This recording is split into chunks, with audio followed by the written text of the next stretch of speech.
Setiap tahun, jutaan ton baja didaur ulang di seluruh dunia, tapi cuma sebagian kecil banget yang diubah jadi alat yang bisa nahan beban ratusan ton.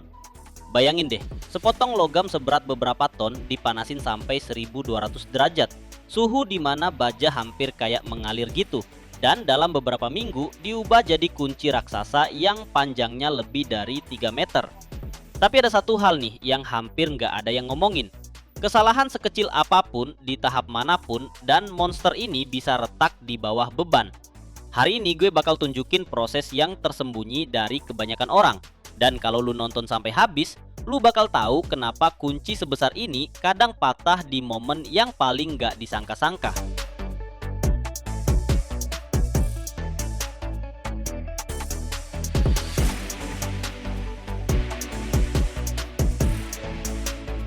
Gua masuk ke area pabrik metalurgi ini, langsung paham nih. Tempat ini emang nyentuh benda-benda skala gila-gilaan. Di mana-mana kedengeran gemuruh kren berat, bau baja panas, sama suara palu yang berasa banget sampai ke dada. Yang nyambutin gue adalah kepala pandai besinya. Cowok tinggi, tangannya penuh bekas-bekas proyek lama. Matanya ngawasin setiap gerakan dengan tajam banget. Dia nunjukin gue potongan bahan mentah yang gede parah. Sepotong baja kromium molybdenum panjangnya lebih dari 3 meter, tebal sekitar setengah meter, beratnya beberapa ton. Baja kromium molybdenum dipilih bukan tanpa alasan loh.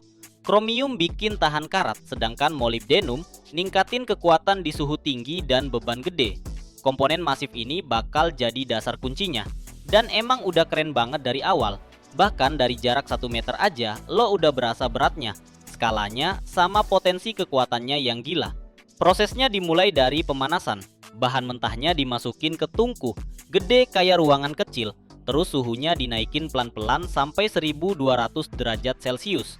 Logamnya jadi merah, hampir kayak cair.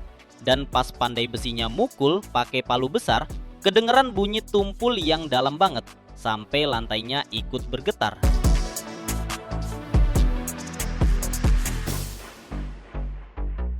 Yang penting di sini tuh ritmenya. Terlalu cepat logamnya bisa retak. Terlalu lambat dia udah dingin dan jadi keras, susah dibentuk. Harus kerja presisi banget dan tim pandai besinya udah hafal banget ini mah. Satu orang nahan benda kerjanya di tempat. Yang kedua pukul pakai palu gede. Yang ketiga ngontrol suhu sama bentuk logamnya. Setiap gerakan udah diasah bertahun-tahun dan bahkan kesalahan kecil aja bisa bikin semua kerjaan gagal total. Begitu benda kerjanya udah lentur, mulai deh pembentukan kasarnya. Mereka pakai palu gede banget, beratnya ratusan kilogram yang digerakin pakai kren.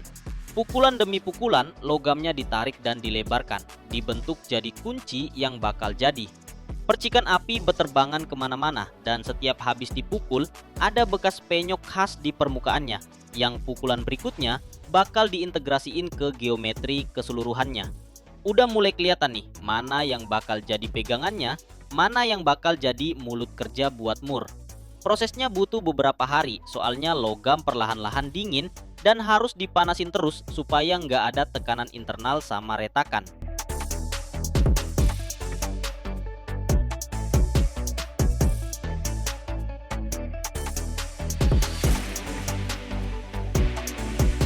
Setelah pembentukan kasar selesai, dimulailah penempaan presisi.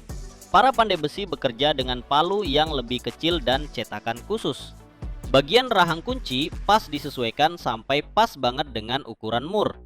Gagangnya ditarik sampai panjang dan ketebalannya sesuai. Setiap pukulan itu penting banget, bahkan pergeseran sepersekian milimeter aja bisa bikin alatnya rusak.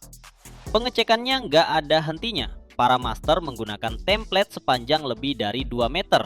Bila untuk ngecek ketebalan, penggaris untuk memastikan permukaannya rata. Di tahap ini, benda kerjanya dipanaskan dan didinginkan beberapa kali lagi. Setiap siklus membantu menghilangkan tegangan internal dan menyempurnakan bentuknya. Timnya bekerja seperti satu mesin, yang satu memukul, yang kedua mengontrol bentuk, yang ketiga memastikan logamnya nggak kepanasan dan mulai kehilangan strukturnya.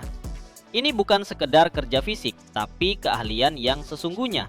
Mata pandai besi bisa melihat apa yang nggak bisa dilihat alat. Ketidakseimbangan yang edva terlihat, penebalan ringan, kelengkungan mikroskopis.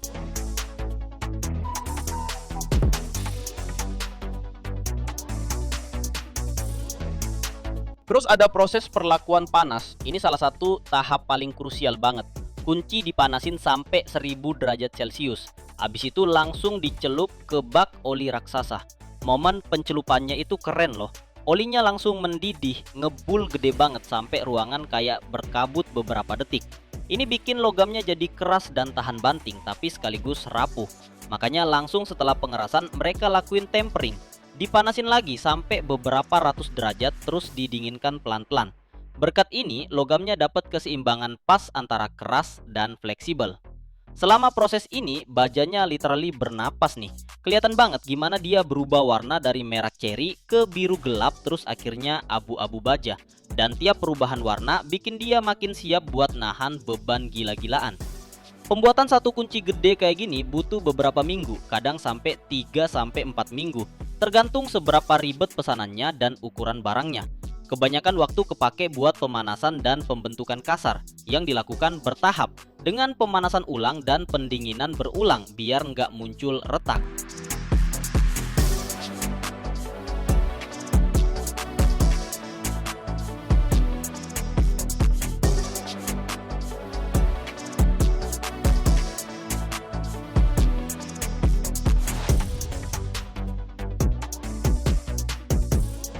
Setelah proses pemanasan, mulai deh tahap penghalusan dan poles. Para pandesi pakai roda abrasif gede banget sama mesin fresh buat bikin kunci jadi mulus dan presisi dimensinya. Pertama-tama, mereka ngilangin lapisan kasar hasil pemanasan. Logamnya di bawahnya kinclong baja segar gitu. Terus pegangannya dipoles. Bagian mulut kunci disesuaiin sama ukuran mur.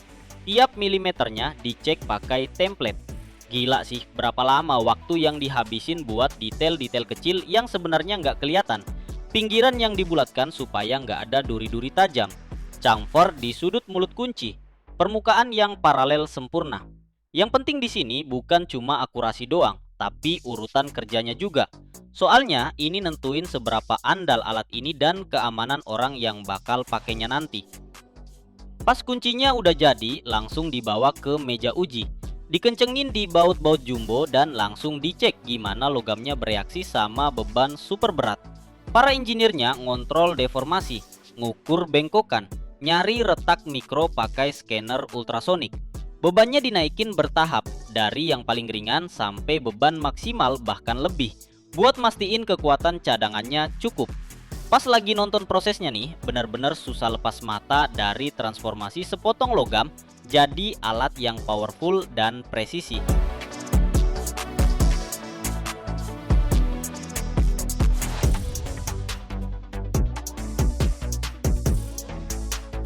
Di tahap akhir, para ahli beralih ke bagian yang dari luar kelihatan simpel, tapi sebenarnya super krusial banget, melindungin logam dan nyiapin alat buat dipakai.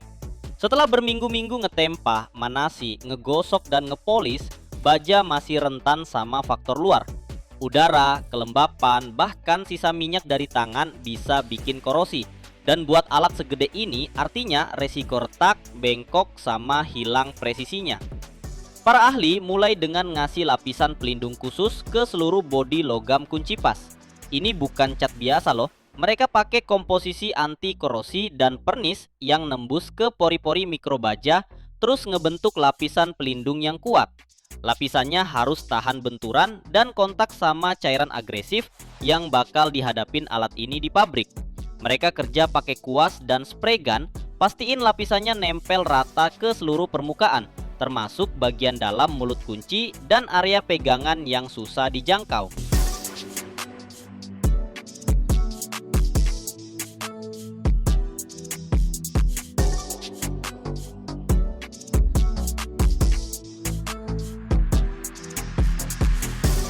Kalau lapisannya nggak rata atau ada bagian yang kelewat, ya disitulah nantinya bisa mulai karatan.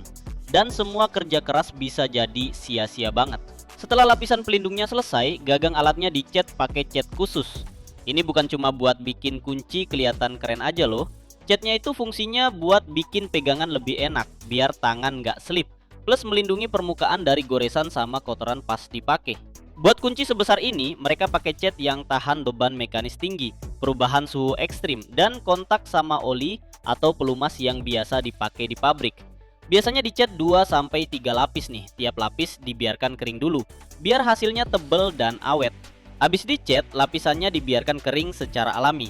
Prosesnya bisa sampai sehari penuh. Terus dicek kerataan catnya pakai alat khusus yang digesekin ke permukaan. Tahap ini kelihatannya cuma buat estetika doang, tapi sebenarnya super krusial. Kualitas cat ini nentuin umur kunci, keamanan saat dipakai, dan akurasi saat muterin mur-mur gede.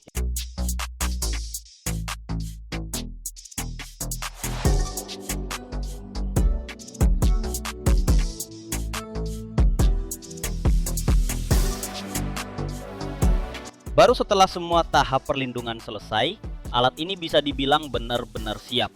Mereka kemas dalam kotak kayu khusus dengan lapisan empuk, biar lapisannya nggak rusak waktu dikirim.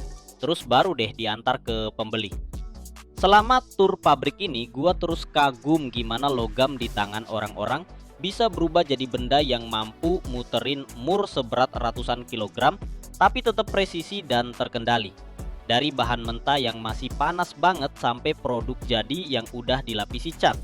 Tiap langkahnya penuh sama keahlian, kerja fisik yang berat, dan pemikiran engineering. Kunci-kunci kayak gini bisa dipakai puluhan tahun, dan setiap kali teknisi pegang gagangnya, dia ngandalin keselamatannya ke alat ini. Ini tempat di mana skala diukur dalam meter dan ton. Bayangin aja ada komponen yang sempurna banget, sampai bisa muter terus selama 30 tahun non-stop. Dari bola-bola kecil diameter 3 mm sampai raksasa setinggi 10 meter, yang nahan turbin angin, bearing itu industri senilai 120 miliar dolar per tahun.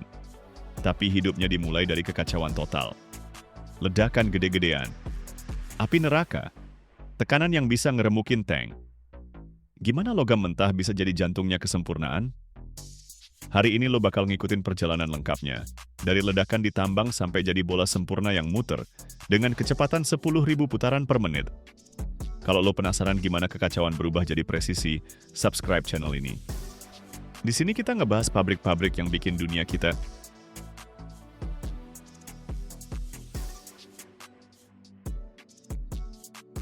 Semuanya dimulai dari dentuman yang bikin tanah bergetar sampai radius beberapa kilometer. Di tambang raksasa Australia sama Brasil, biji besi tersembunyi di lapisan batu setebal ratusan meter. Para geolog ngubah area tambang jadi kayak papan catur. Mereka bor lubang sedalam 20-30 meter. Diameter lubangnya 250 mm. Jarak antar lubangnya 5 meter. Dalam 1 kilometer persegi aja ada 400 lubang bor. Setiap lubang diisi bahan peledak. Campuran amonium nitrat sama solar. Perbandingannya 94:6%. Berat muatan per lubang 300 kg. Peledakannya pakai sistem tunda milidetik. Lubang pertama meledak. 20 milidetik kemudian, yang kedua. 40 milidetik, yang ketiga. Gelombangnya merambat ke seluruh area. Dalam 10 detik, 200 lubang meledak. Ngeledakin 100.000 meter kubik batuan. Energinya setara 50 ton TNT. Tapi ini bukan kaos sembarangan loh. Ini penghancuran yang udah direncanakan matang. Potongan-potongan batu terlontar setinggi 50 meter. Jatuh. Debunya naik sampai 1 kilometer ke langit. Begitu debunya turun, yang tadinya gunung sekarang jadi 1 juta ton biji besi yang udah hancur. Ekskavator raksasa masuk ke area tambang. Bucket ekskavatornya gede banget.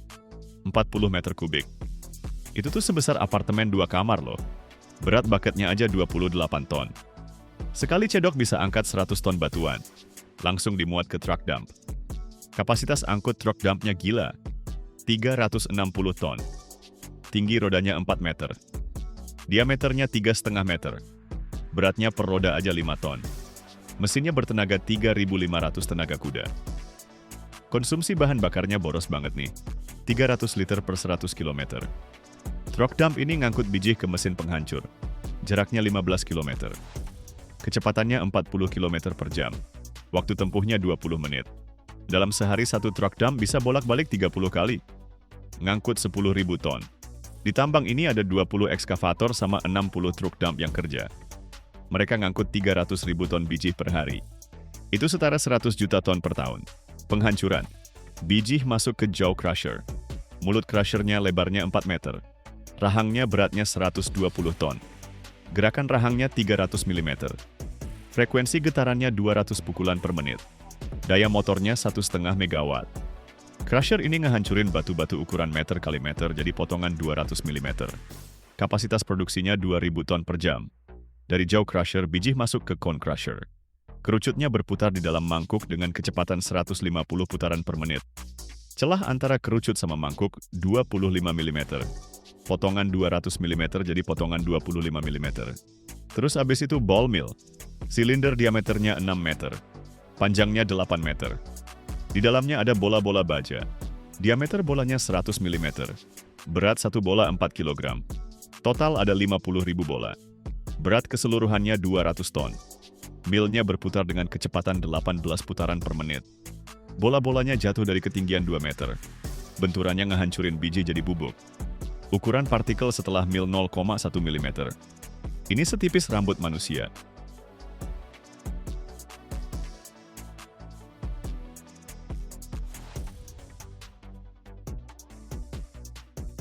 Pengayaan dengan flotasi. Bubuk biji dicampur sama air, jadinya pulp. Konsentrasi padatannya 30%. Terus ditambahin reagen. Kalium xanthogenat, 200 gram per ton biji.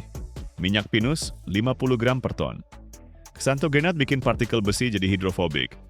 Mereka nolak air gitu. Pulpnya dituang ke mesin flotasi. Volume tangkinya 50 meter kubik.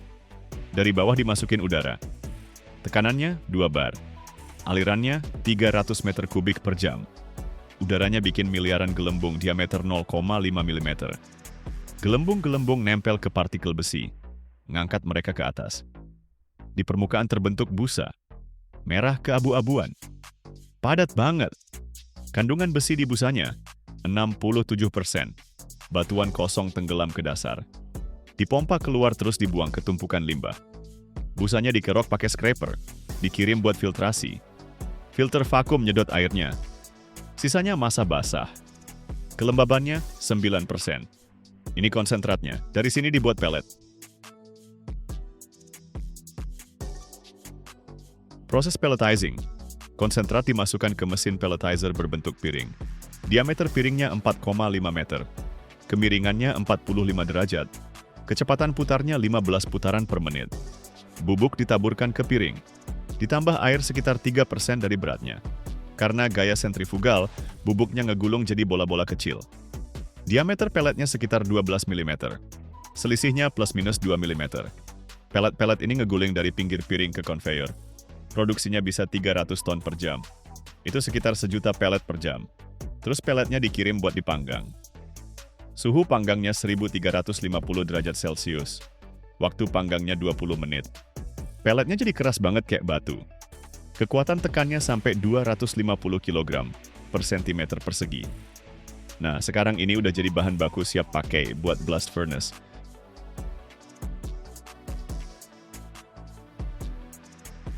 Peleburan di tungku tinggi. Pelet biji besi dimasukin ke tungku tinggi. Tinggi tungkunya 32 meter. Diameter bagian atas 12 meter. Diameter bagian bawah 8 meter. Volume tungku 1.200 meter kubik.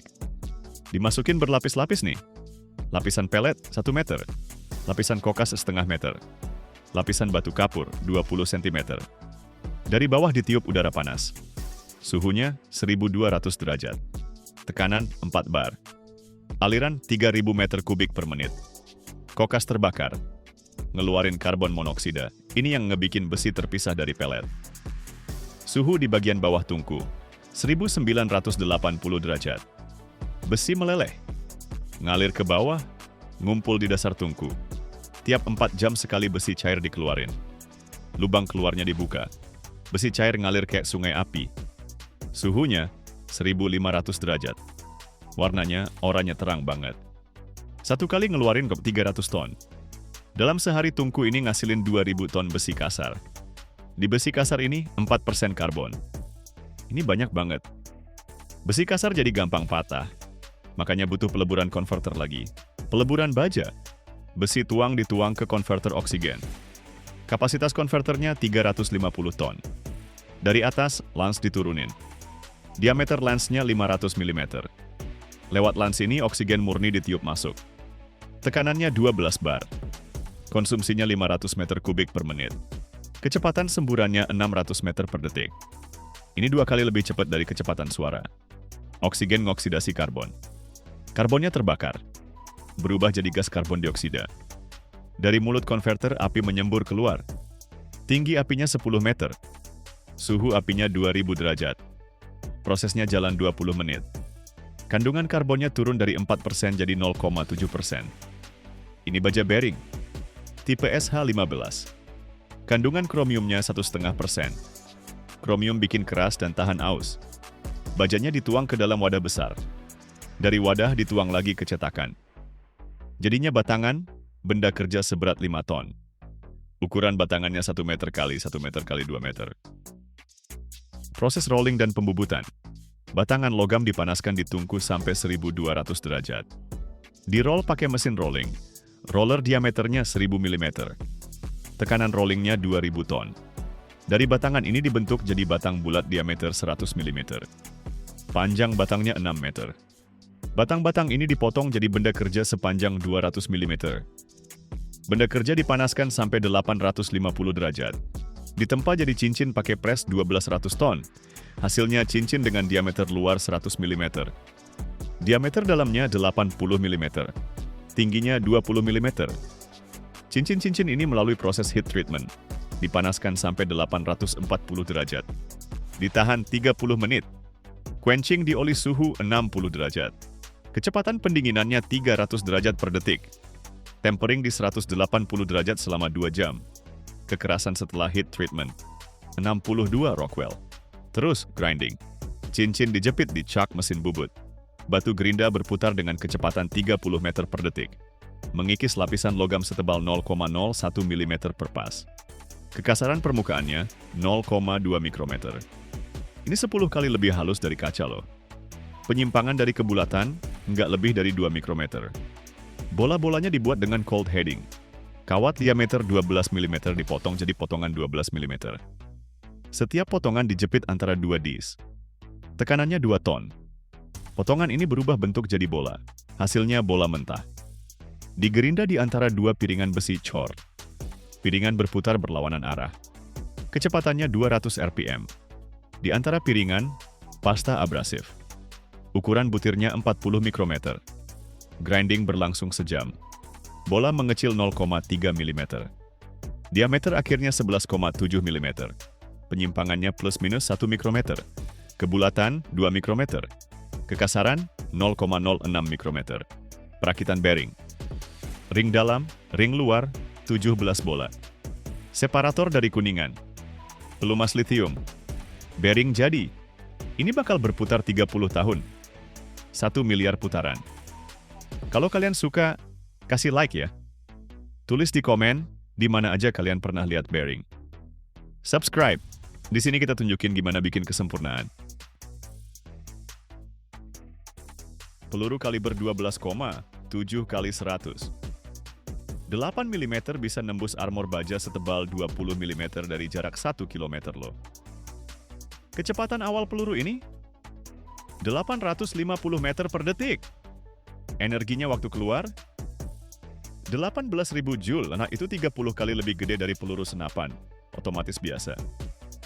Satu peluru aja beratnya 125 gram. Panjangnya 147 mm. Tapi gimana caranya bikin peluru ini di negara yang kena sanksi, yang nggak bisa akses teknologi barat? Hari ini kalian bakal lihat siklus lengkap produksi amunisi kaliber besar di pabrik-pabrik Iran. Mulai dari lembaran tembaga sampai jadi peluru yang terbangnya lebih cepat dari suara. Kalau kalian penasaran gimana industri pertahanan kerja dalam kondisi terisolasi, langsung subscribe channel ini nih. Di sini kita tunjukin pabrik-pabrik yang jarang banget dibahas orang. Iran udah bikin amunisi dari tahun 1940-an. Setelah revolusi 1979 dan perang sama Irak, negara ini kena sanksi. Supplier dari barat pada cabut, jadinya harus bikin semua sendiri. Organisasi Industri Pertahanan DIO ngegabungin 20 pabrik. Kelompok produksi amunisi AMIC bikin kaliber dari 5,56 mm sampai 152 mm.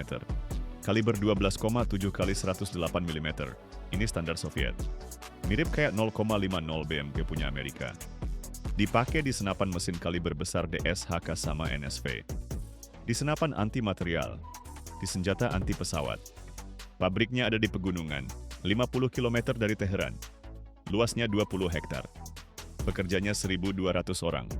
Produksinya non-stop 24 jam. 3 shift masing-masing 8 jam. Per hari keluar 150.000 peluru. Itu 55 juta per tahun.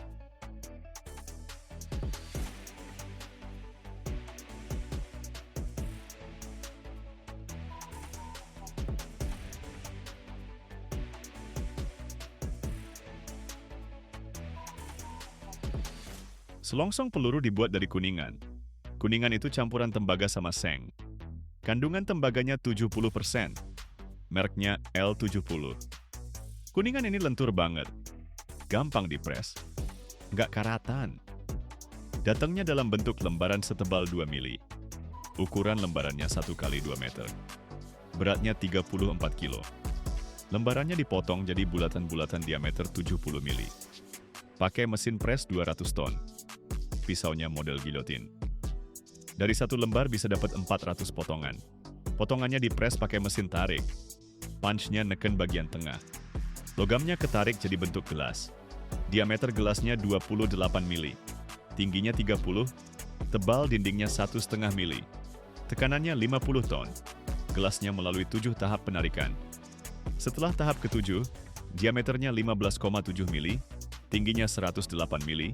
Tebal dinding 1,1 mili. Bawahnya lebih tebal, 3 mili. Di tengahnya diborin lubang primer diameter 6,3 mili. Dalamnya 6 mili. Di luar bagian bawah ada alur buat ekstraktor. Lebarnya 3 mili, dalamnya 0,8.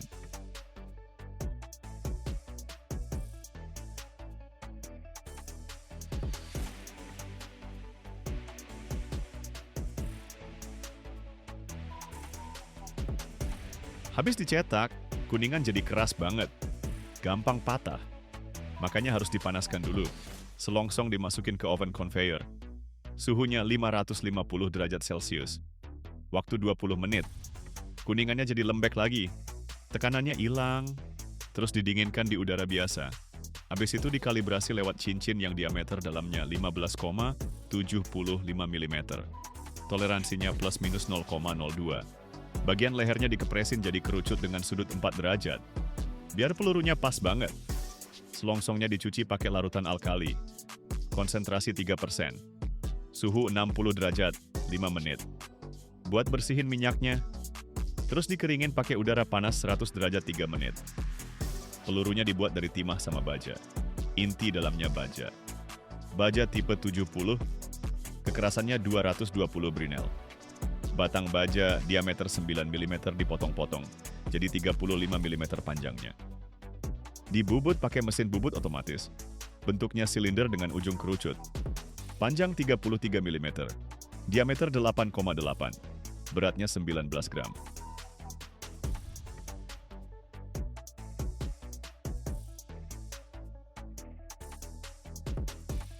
Selubungnya dibuat dari tombak. Tombak itu kuningan dengan kandungan tembaga tinggi banget. 90% tembaga, 10% seng. Lebih keras dari kuningan biasa. Tombak dalam bentuk lembaran tebalnya 0,9 mm. Dipres pakai mesin Stampovki. Jadinya kayak gelas kecil diameter 12,7 mm, tinggi 20 mm. Ditarik dalam 3 tahap. Hasil akhir, diameter 12,7, panjang 64 mm, ketebalan dinding 0,7. Di dalamnya dipasang inti baja. Ruangnya diisi timah. Timah dilebur pada suhu 330 derajat. Selubung sama intinya ditaruh di cetakan. Dituang deh. Timahnya Zastewide dalam 3 detik. Otomatis semua. Produktivitasnya 2000 peluru per jam. Peluru jadinya panjang 64 mm, diameter 12,75, berat 48 gram. Bentuknya runcing dengan ekor perahu. Koefisien bentuk 0,55. Jangkauannya sampai 3 km.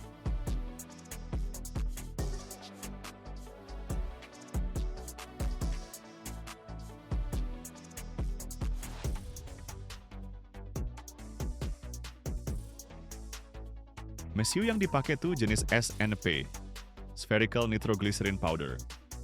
Bahan dasarnya nitroselulosa sama nitrogliserin. Perbandingannya 50-50.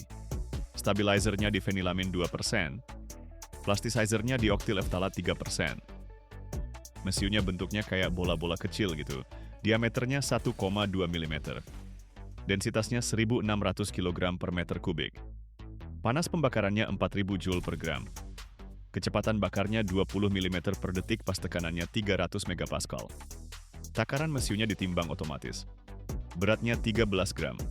Akurasinya plus minus 0,05 gram. Dituang ke selongsong lewat corong. Primernya dipres kedudukan penyalaan. Tutup kuningannya diameter 6,25 mm, tingginya 5 mm. Di dalamnya ada komposisi perkusi. Merkuri fulminat 30%, kalium klorat 40, antimoni sulfida 20, bubuk kaca 10.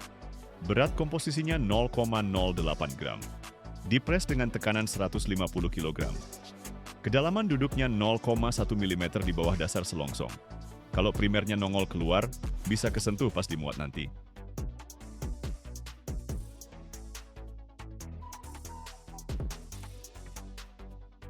Pelurunya dimasukin ke leher selongsong. Pemasangannya rapat banget.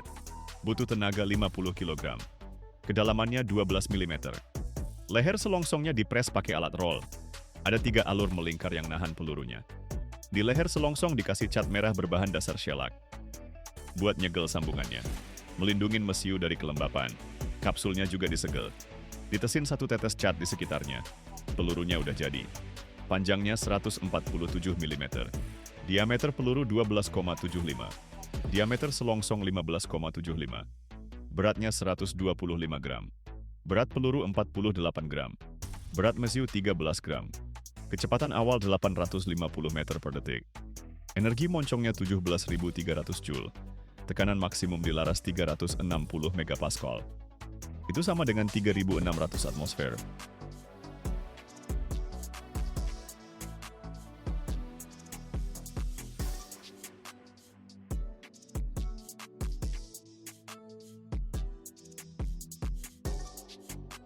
Setiap batch dicek. Satu batch itu 10.000 peluru. Ambil 10 secara acak, ditembakkan dari laras uji di bunker beton. Tebal dindingnya 1 meter.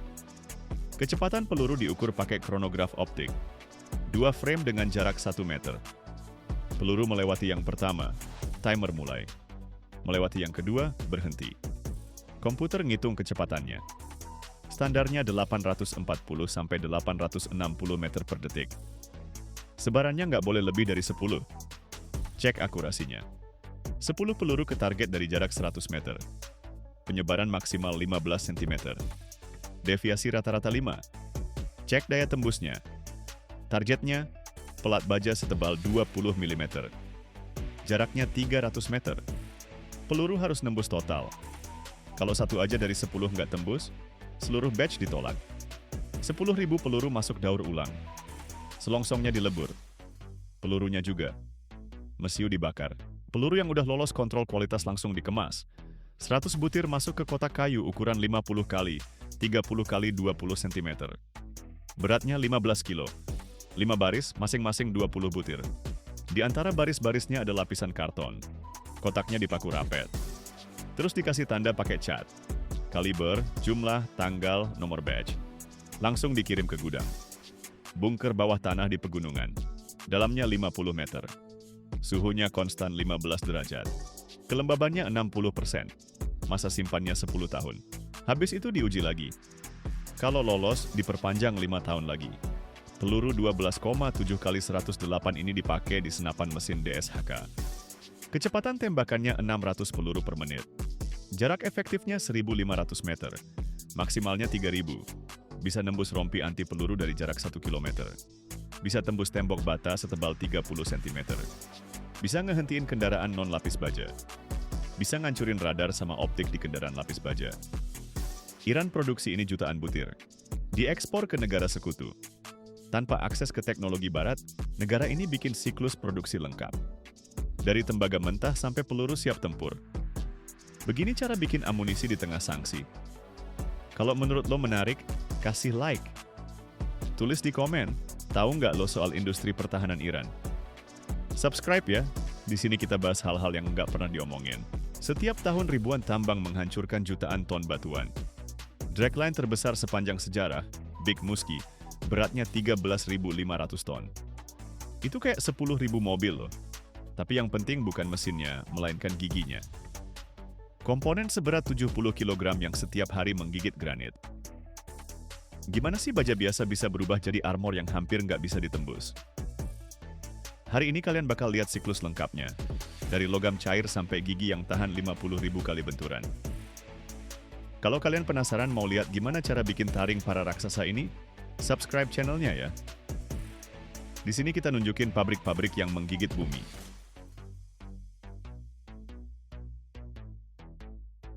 Big Muskie beratnya 13.500 ton. Bucketnya bisa muat 2 bus sejajar. Volume bucketnya 122 meter kubik. Di bucket ada 60 gigi. Tiap gigi beratnya dari 23 sampai 68 kg. Gigi ini bukan cuma potongan besi biasa loh. Ini karya engineering yang bisa ngebor granit tiap hari dan nggak aus-aus. Gigi-giginya dibuat pakai 2 metode, casting sama forging. Sekarang kalian bakal lihat proses castingnya. Materialnya, baja paduan dengan nikel dan molybdenum. Molybdenum bikin proses pengerasan makin bagus. Nikel kasih kekerasan dan ketahanan terhadap korosi. Kandungan karbonnya dari 0,33 sampai 0,5%. Ini baja karbon tinggi banget, jadi keras abis setelah dikerasin.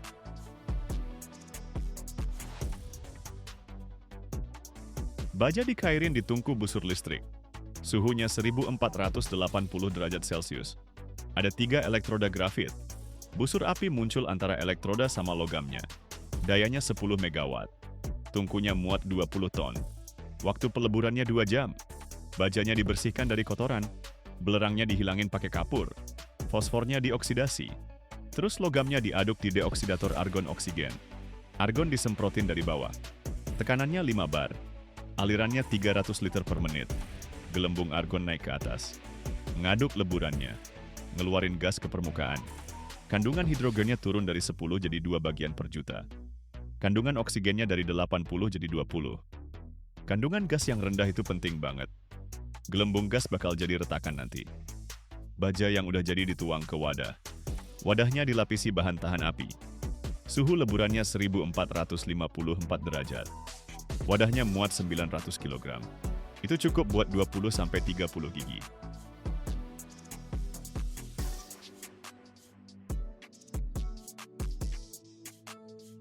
Pengecoran investment casting. Pertama bikin model lilin dulu. Lilinnya dilebur di suhu 70 derajat. Dituang ke cetakan pres. Didinginkan. Jadilah replika gigi dari lilin. Akurasinya sampai 1/10 mm loh. Model-modelnya dikumpulin di pohon saluran tuang. 5-10 gigi di satu pohon. Pohonnya dicelup ke suspensi keramik. Suspensinya itu bubuk halus zirkon dalam silika koloid. Ukuran partikelnya 5 mikrometer. Pohonnya dicelup, diangkat, ditaburi pasir zirkon yang kasar. Kekerasan 300 mikrometer. Dikeringin, diulang 7-10 kali. Setiap lapisannya tebalnya 2 mm. Tebal akhir cangkangnya 12 mm. Cangkangnya tahan sampai 1538 derajat. Itu suhu tuang baja. Lilinnya dilebur keluar. Cetakannya dipanaskan sampai 816 derajat. Lilinnya meleleh, mengalir keluar lewat lubang-lubang. Tersisa rongga berbentuk persis gigi.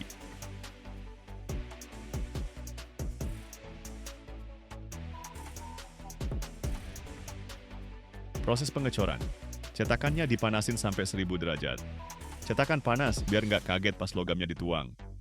Wadah baja dibawa pakai derek. Suhu bajanya 1454 derajat. Bajanya menyala orange terang banget. Dituangnya cepet tapi hati-hati. Kecepatan tuangnya 2 kilo per detik. Gelembung udara bakal bikin komponen rusak. Logamnya ngisi cetakan dari bawah ke atas. Udaranya keluar lewat atas. Habis dituang, cetakannya nggak boleh disentuh. Pendinginannya pelan. 8-12 jam sampai suhu ruangan. Kalau dinginnya cepet, bakal retak. Kalau pelan, pas strukturnya bener. Pas udah dingin, cangkangnya dipecahin. Pakai mesin sandblast. Tekanannya 8 bar. Pasirnya pakai korundum. Ukuran butirnya 500 mikrometer. Keramiknya retak dan rontok. Di dalamnya, gigi cor abu-abu. Permukaannya kasar. Sisa keramik masih nempel di cekungannya, tapi bentuknya akurat banget. Selisihnya dari gambar teknik kurang dari 1 mm.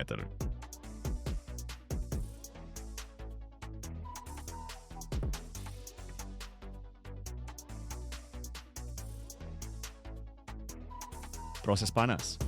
Tahap pertama, normalisasi. Gigi-giginya dimasukin ke tungku. Suhunya 1049 sampai 1132 derajat Celcius. Ditahan 10 jam. Di suhu ini baja ngekristal ulang.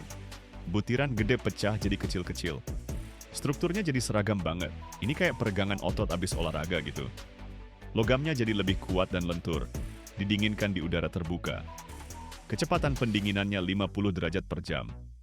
Tahap kedua, quenching. Dipanasin sampai 1021 derajat. Ditahan 2 jam. Terus langsung dicelup cepat ke minyak. Suhu minyaknya 60 derajat. Kecepatan pendinginannya 300 derajat per detik. Strukturnya berubah jadi martensit. Ini tuh kisi kristal berbentuk jarum gitu. Keras banget loh. Kekerasan setelah quenching 59 sampai 63 unit Rockwell C. Ini lebih keras dari kikir ya.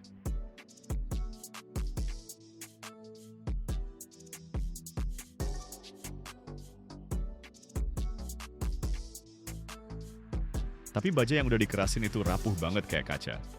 Sekali kena benturan langsung retak.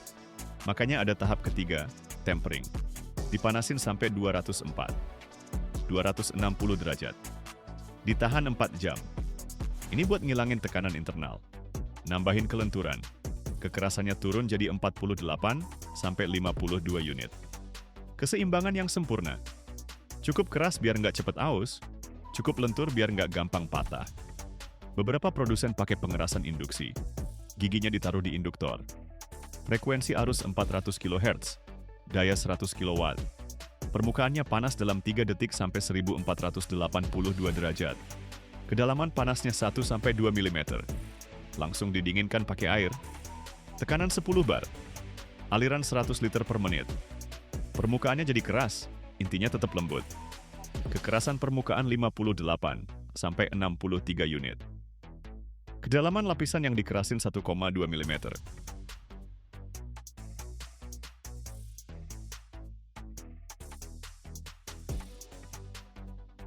Kontrol kualitas. Setiap gigi dicek pakai ultrasonik. Sensor ngeluarin gelombang frekuensi 5 MHz. Gelombangnya nembus logam.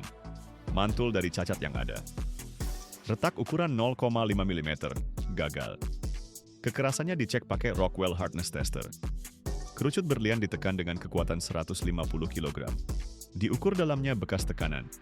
Di bawah 48 atau di atas 52, gagal. Terlalu lembek, cepet aus. Terlalu keras, bakal retak. Giginya diasah. Roda pengasah dari elektrokorundum. Tingkat butiran 80. Kecepatan 30 meter per detik. Ngilangin ketidakrataan hasil cor. Tingkat kekasaran turun dari 25 jadi 3,2 mikrometer. Permukaan mulus lebih tahan aus. Bagian yang kasar lebih cepat rontok. Penandaan. Setiap gigi dapat nomor. Ukiran laser. Daya laser 50 watt. Kedalaman ukiran 0,1 mm. Nomornya nunjukin batch, tanggal dan spesifikasinya.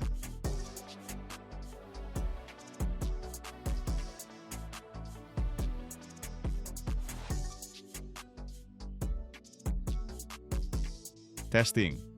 Gigi dari satu batch dikirim buat dihancurin. Palu hidrolik nabrak dengan kekuatan 454 kg. Pukulan tiap 2 detik. Mereka hitung siklus sampai rusak. Gigi yang bagus tahan 50.000 pukulan. Tes ketahanan aus. Gigi digosok pakai abrasif. Pasir kuarsa dengan butiran 500 mikrometer. Tekanan 5 bar. Waktu 100 jam. Ini setara sama 1000 jam kerja. Gigi terbaik kehilangan kurang dari 0,5% beratnya. Angka produksi. Dragline gede. Bucket 122 meter kubik. 60 gigi di bucket. Masing-masing beratnya 30-68 kg. Gigi diganti tiap 3-6 bulan. Satu dragline setahun ngabisin 80-120 gigi. Di dunia ada ratusan dragline yang beroperasi. Cuma di AS aja ada 50 mesin gede di tambang batubara. Mereka produksi puluhan ribu gigi tiap tahun. Harga satu gigi 900 sampai 2.700 euro. 60 gigi per bucket. 162.000 euro cuma buat komponen yang harus diganti. Ganti 2 kali setahun, makanya tiap gigi harus sempurna. Ekonomi industri pertambangan tergantung sama keandalan taring baja ini. Begini cara bikin gigi buat dragline. Dari baja cair sampai jadi komponen yang bisa ngegigitin granit. Kalau lo ngerasa ini menarik, kasih like. Tulis di komen, tambang apa aja yang pernah lo lihat. Subscribe, di sini kita tunjukin gimana cara bikin mesin-mesin raksasa. Setiap tahun, ratusan platform minyak dipasang di lautan seluruh dunia. Masing-masing beratnya puluhan ribu ton, dan di satu titik tertentu, semua beban itu gantung cuma di satu kait doang. Bukan di kabel, bukan di balok, tapi beneran di kait. Sepotong baja tempah yang bentuknya kayak kail pancing raksasa dari dunia lain. Di sekitarnya, laut utara, badai, ombak setinggi 10 meter, kerennya goyang-goyang di dek kapal. Tapi kait ini tetap kuat. Dia tahan sampai 8.000 ton, itu kira-kira berat 8.000 mobil penumpang yang diangkat bareng-bareng di atas permukaan air. Satu retak mikro yang nggak kelihatan, ukurannya cuma setengah milimeter, dan konstruksi senilai miliaran euro langsung tenggelam ke dasar laut bareng semua yang nempel di situ. Gimana caranya bikin monster dari baja mendidih dengan suhu lebih dari 2000 derajat yang bisa nahan 10.000 ton di tengah samudra yang lagi ngamuk? Dan momen kritis apa yang produsennya tutupin rapat-rapat dari mata orang luar? Tonton sampai habis, jawabannya bakal bikin lo kaget.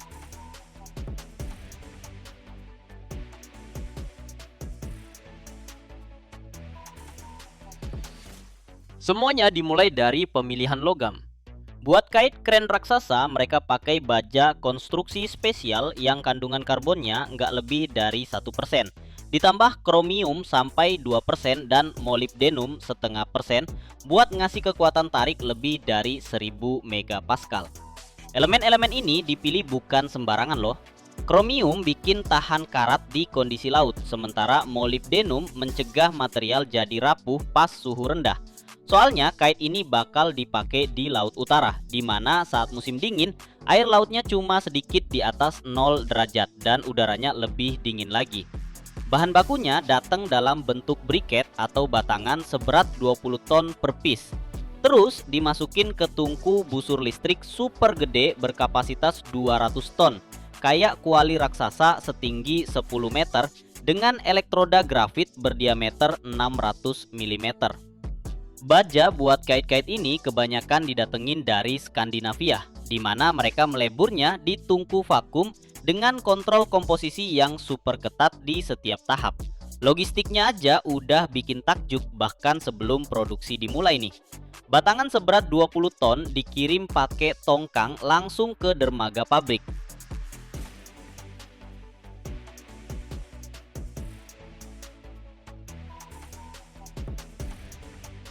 Saat arus listrik sampai 100.000 ampere dialirin ke elektroda sama logam, muncul busur api sepanjang setengah meter yang bikin isi tungku panas banget sampai lebih dari 2000 derajat Celcius.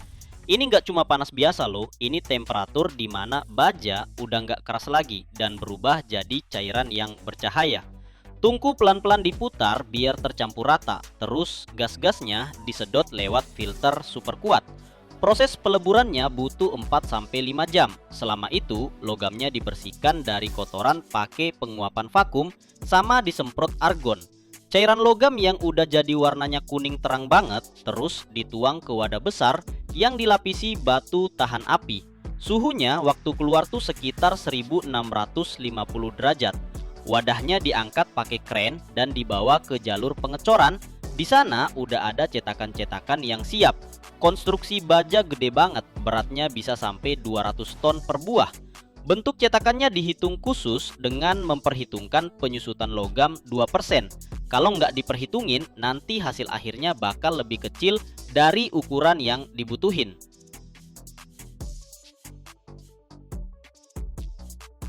Cairan logam dituang dengan sudut 45 derajat buat menghindari gelembung udara.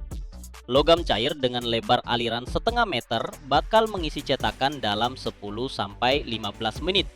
Terus, cetakannya ditutup dan dipindahin ke zona pendinginan terkontrol. Nah, di sini nih, dimulai salah satu tahap paling krusial dari seluruh produksi.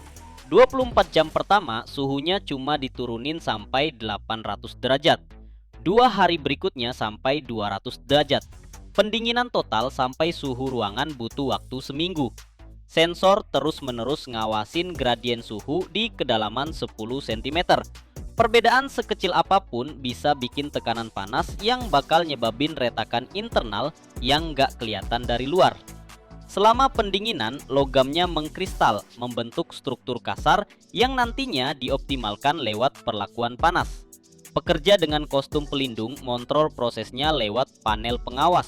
Sementara sistem otomatis mencatat ribuan parameter setiap menit. Benda jadinya beratnya dari 100 sampai 200 ton. Panjangnya sampai 12 meter dan diameternya sampai 2 meter di bagian bawah.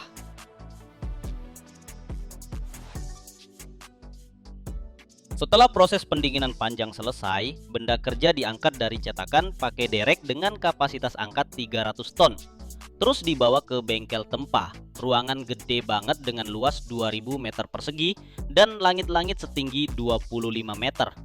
Di sini ada mesin pres hidrolik dengan kekuatan sampai 50.000 ton. Ini bukan salah ketik loh. 50.000 ton tekanan di satu titik. Buat perbandingan nih, Menara Eiffel beratnya sekitar 7.000 ton. Mesin pres ini bisa ngasih tekanan 7 kali lipat lebih kuat. Benda kerja dipotong jadi beberapa bagian sepanjang 6-8 meter. Terus dipanaskan lagi di tungku gas sampai 1200 derajat Celcius. Logamnya jadi warna merah terang dan mulai lentur. Pekerja yang pakai baju tahan panas dengan bantuan pengangkat magnetik naruh bagian itu di bawah mesin pres. Tahap pertama, deformasi kasar. Mesin pres turun dengan kekuatan sampai 10.000 ton, menekan logam sampai 20 hingga 30% dalam satu siklus. Setiap hentakan berlangsung beberapa detik. Perlahan-lahan ngubah batangan silinder jadi bentuk kail yang udah mulai kelihatan. Selanjutnya ada tahap penempaan lanjutan. Logamnya ditarik, dibentuk lubang-lubang buat kabel dengan diameter sampai 60 cm dan mata kait setebal 15 cm. Mesin presnya dilengkapi cetakan rumit dari baja super kuat yang ngekopi geometri presisi dari kait yang bakal dibuat. Total siklus penempaan bisa sampai 50 kali buat satu bagian dengan jeda pemanasan ulang setiap 10-50 menit. Di antara tekanan pres, benda kerjanya terus dibalik dan dipindah posisi. Ini buat mastiin pemadatan logam merata di seluruh bagian. Penempaan ini nggak cuma bikin bentuk aja loh, tapi juga ningkatin struktur internal logamnya, bikin butiran kristalnya lebih halus dan ngebus kekuatan berkali-kali lipat dibanding kondisi coran. Tahap akhir penempaan, pengerjaan presisi bagian utamanya. Diameter lengkungan utama kait bisa sampai 1 meter. Ketebalan dindingnya 30 cm, radius lengkungannya 2,5 meter. Cetakan presnya kerja dengan presisi sampai 1 mm, membentuk kerusuk penguat dan flensnya. Setiap habis tekanan, kerak logamnya disemprot pakai udara bertekanan 6 bar.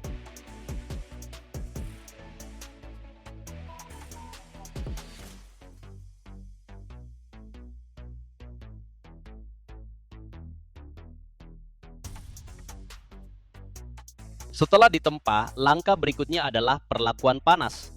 Tahap yang tanpa ini, kait cuma jadi besi cantik tapi nggak bisa diandalkan. Barang ini dimasukin ke dalam tungku pembakaran pada suhu 650 derajat selama 20 jam. Proses ini ngilangin tekanan internal yang numpuk selama penempaan dan bikin logamnya punya ketahanan benturan yang dibutuhin. Abis itu ada proses mekanis pakai mesin fresh. Permukaannya dihalusin sampai ke kasaran yang udah ditentuin, bikin lubang buat pemasangan dan ngebuat ulir di titik-titik pemasangannya. Setiap kait beratnya dari 50 sampai 150 ton tergantung kapasitas angkatnya. Pembuatannya butuh waktu 3 sampai 6 bulan. Pabrik ini ngeluarin sampai 20 produk kayak gini setahun dan setiap satu harganya jutaan euro. Kait-kait ini dipakai buat kren perusahaan yang pasang platform minyak di Laut Utara, Teluk Persia, dan lepas pantai Afrika Barat. Nah, sekarang yang paling seru, pemeriksaan ultrasonik. Disinilah tersembunyi detail yang nggak bakal dibahas terang-terangan sama para produsen. Setiap kait diperiksa untuk nyari retakan tersembunyi. Sensor nge-scan logam pakai gelombang frekuensi 5 MHz. Bisa ngedeteksi cacat sekecil setengah milimeter. Kalau ketemu satu aja mikrotretakan, langsung ditolak. Nggak ada negosiasi, nggak ada pengecualian. Kenapa ini begitu krusial? Karena kait ini bekerja di kondisi di mana kegagalan itu mustahil terjadi. Kren offshore ngangkat seksi platform seberat 8-10.000 ton ke ketinggian 30-40 meter di atas permukaan laut. Ombak gebuk sisi kapal, kren goyang, beban siklusnya berubah-ubah, kadang agak mengendur, kadang nambah lagi. Beban siklis kayak gini yang paling berbahaya. Bikin retakan makin melebar meski gaya totalnya nggak melebihi kapasitas. Dalam kondisi seperti ini, mikro retakan yang kelewat pas pemeriksaan dalam beberapa minggu bisa jadi kerusakan fatal. Makanya setiap kait diperiksa berkali-kali. Ultrasonik, X-ray, magnetic particle testing, uji beban sampai 120% dari kapasitas nominal.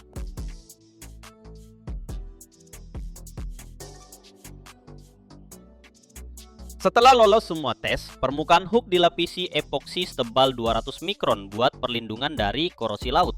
Terus dikasih marking, nomor seri, jenis baja, tanggal produksi sama kapasitas angkatnya. Ini kayak KTP-nya hook yang bakal nempel terus selama dia dipakai.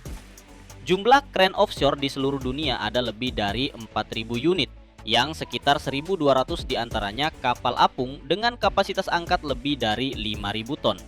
Produksi hook buat mereka terpusat di Eropa, kebanyakan di Belanda, Norwegia, sama Jerman, dan total produksi di industri ini cuma beberapa unit per tahun. Hook yang udah jadi dimuat ke platform khusus terus dikirim ke kapal. Di sana, di tengah laut lepas, bakal digantungin kabel terus disambungin ke bagian platform. Dan potongan baja tempa ini yang lahir dari leburan scrap metal sendirian nahan beban ratusan gerbong kereta api. Ombak, angin, goyang-goyang kapal dia tetap kuat. Soalnya setiap hantaman press, setiap jam ditungku, sama setiap scan ultrasonik itu dikerjain tanpa boleh salah sama sekali. Teman-teman, di channel ini kita bakal ngintip ke tempat-tempat yang biasanya nggak boleh difoto kamera. Kalau kalian suka konten kayak gini, jangan lupa subscribe dan nyalain lonceng notifikasi biar nggak ketinggalan episode barunya. Hari ini gue bakal nunjukin gimana cara bikin tutup gorong-gorong yang kita injak tiap hari tanpa mikir panjang. Ternyata prosesnya jauh lebih seru dari yang lu bayangin. Gue lagi berdiri di tengah-tengah pabrik pengecoran logam nih, dan suhunya di sini sekitar 43 derajat Celcius. Keringat ngucur kayak hujan, kacamata sampai berembun, dan di udara tercium bau logam panas sama batu bara. Di bawah kaki gue kerasa kriuk-kriuk debu hitam dari kokas, dan di kejauhan ada tungku yang nyala merah menyala-nyala.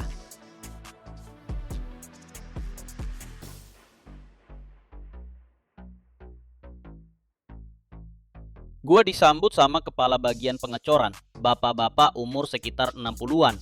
Dengan tangan yang udah gosong kena percikan api ribuan kali. Dia udah kerja di sini 38 tahun. Dan bilang dia pernah lihat proses bikin manhole buat hampir semua kota besar. Di mana-mana di bawah kaki kita itu semua hasil karyanya. Semuanya dimulai dari besi tua. Ada tumpukan gede banget besi cor bekas, potongan mesin, pipa, radiator pemanas, bahkan manhole lama yang udah nggak kepake lagi. Besi cor ini bisa dilebur berulang kali tanpa batas, tanpa kehilangan kualitasnya. Ini salah satu dari sedikit hal yang benar-benar kita lakuin dengan benar. Daur ulang logam di sini 100%. Besi tua dipilah-pilah berdasarkan komposisinya, ditimbang, terus diangkat pakai kren masuk ke kupola. Tungku gede banget setinggi sekitar 9 meter. Bentuknya kayak menara zaman abad pertengahan gitu. Di dalamnya, kokas sama potongan besi cor ditumpuk bergantian.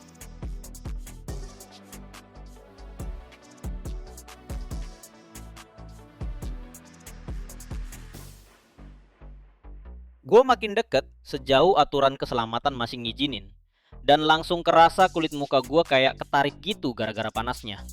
Dari jarak sekitar 4-5 meter aja udah panas banget, rasanya pengen mundur.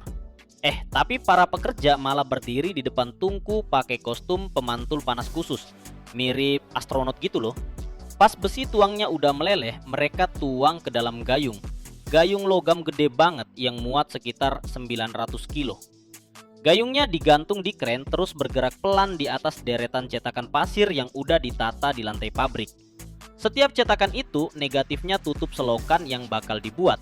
Jadi semua detailnya ke print dari huruf sampai goresan-goresannya. Cetakannya dibuat dari pasir khusus yang dicampur tanah liat sama air. Tukangnya nunjukin ke gue cara kerjanya. Ambil model kayu atau logam dari tutup selokannya, tekan ke dalam pasir, terus angkat pelan-pelan. Nah, hasilnya cetakan sempurna. Semua garis, semua lekukannya ke copy persis sampai 1/10 mm. Di atasnya ditaruh separuh cetakan lagi.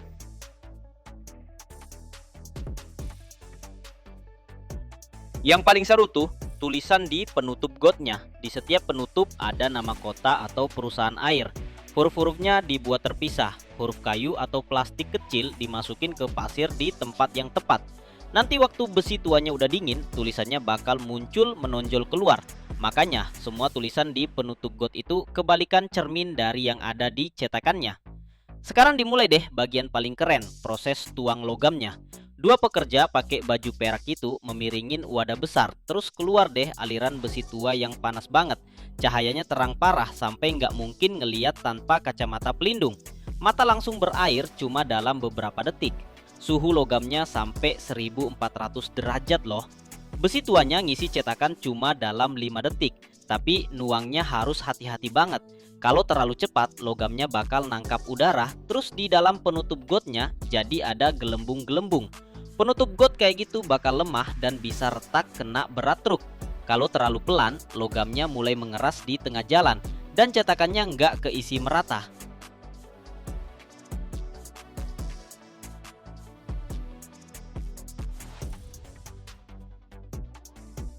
Cetakan pasir abis dituangin logam cair langsung ngebul. Itu uap air dari pasir sama tanah liatnya menguap. Asapnya tebel banget, warna abu-abu, baunya kayak tanah yang kebakar. Ventilasi udah nyala maksimal tapi tetap aja jarak pandang di pabrik cuma sampai 15 meter doang. Terus mulai deh masa nunggu. Besi tuangnya harus dingin tapi nggak boleh terlalu cepet. Justru pendinginan pelan-pelan yang bikin struktur sama kekuatan logamnya pas. Kalau cetakannya dibuka terlalu cepat, tutup selokannya bakal bengkok gara-gara perubahan suhu yang drastis dan ujung-ujungnya jadi gagal produksi. Waktu yang paling oke tuh 18 jam. Selama periode itu, suhunya turun perlahan dari 1400 sampai kira-kira 100 derajat Celcius.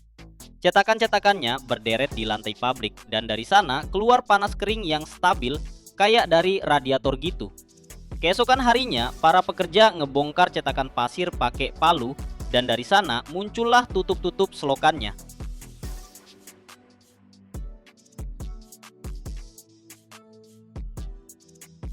Setiap tutup got beratnya dari 30 sampai 60 kg tergantung ukurannya. Tutup got standar buat selokan kota diameternya sekitar 610 mm dan beratnya kira-kira 43 kg.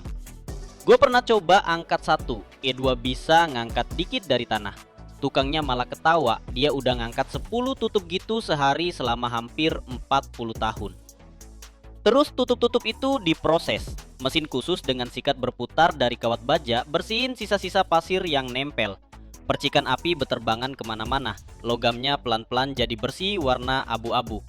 Palu pneumatik ngebuang obloy, sisa-sisa logam yang zastiffje di tempat yang nggak seharusnya. Momen paling penting, ngolah bagian dudukan.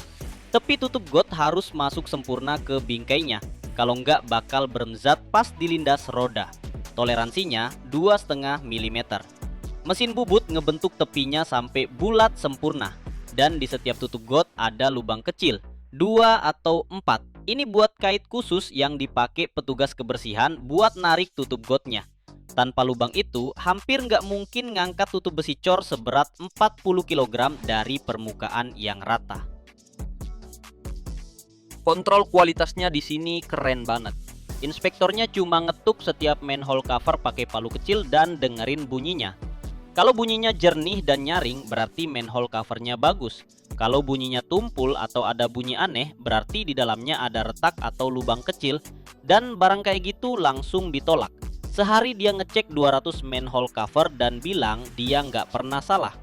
Gue nanya, kenapa sih manhole covernya bulat, padahal yang kotak kan lebih gampang bikinnya?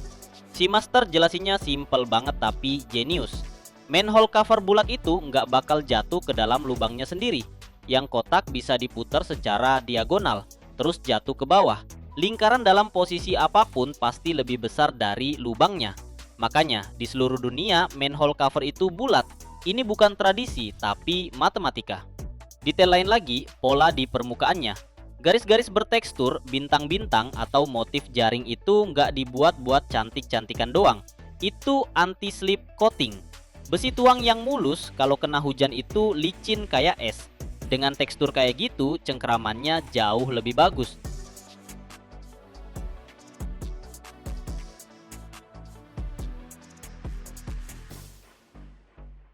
Tutup selokan yang udah jadi ditumpuk 10 buah, terus dikirim ke berbagai kota. Satu tumpukan beratnya sekitar 400 sampai 500 kilo, jadi cuma bisa diangkat pakai kren. Satu pabrik bisa produksi 50.000 tutup selokan setahun. Kedengarannya banyak banget ya, tapi di kota besar aja bisa ada lebih dari 300.000 tutup selokan loh. Artinya setiap beberapa tahun, tiap tutup harus diganti. Kok sering banget? Soalnya tutup selokan ini rusak, pasir sama garam di musim dingin, getaran dari truk-truk gede, suhu yang naik turun dari minus 30 sampai plus 55 derajat di aspal pas musim panas. Besi cor emang kuat sih, tapi nggak abadi. Rata-rata tahan 30 tahun, tapi di jalanan yang rame banget cuma 5 tahun doang. Ada tutup buat terowongan uap, telepon, listrik, sama pipa air. Tiap jenisnya beda-beda dikit ukuran sama ketebalannya. Yang paling tebal tuh buat jalan tol, karena dilalui truk kontainer yang beratnya 36 ton. Di situ ketebalan dindingnya bisa sampai 50 mm.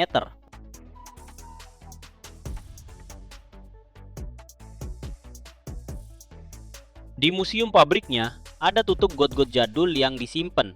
Yang paling kuno tuh dari tahun 1892. Umurnya udah lebih dari 130 tahun, tapi masih utuh banget loh. Besi tuangnya hitam, mulus karena udah keteken waktu, tapi nggak ada retak sedikit pun. Ada juga tutup got dari berbagai negara, Perancis, Jepang, Inggris. Yang dari Jepang paling keren, di permukaannya diukir bunga sakura atau gunung-gunung gitu. Di sana mah tutup got itu kayak karya seni. Pas gue keluar dari pabrik, di jalanan ada tutup got biasa. Gue berhenti, jongkok, terus ngerasain permukaannya pakai tangan. Sekarang gue liatnya beda. Ini bukan cuma penutup doang. Ini hasil dari 1500 derajat panas, 18 jam nunggu, presisi sampai 2,5 mm, tangan para pekerja dengan kostum perak, sama bunyi palu inspektur yang ngetuk-ngetuk. Setiap tutup got di bawah kaki kita udah lewatin proses itu semua.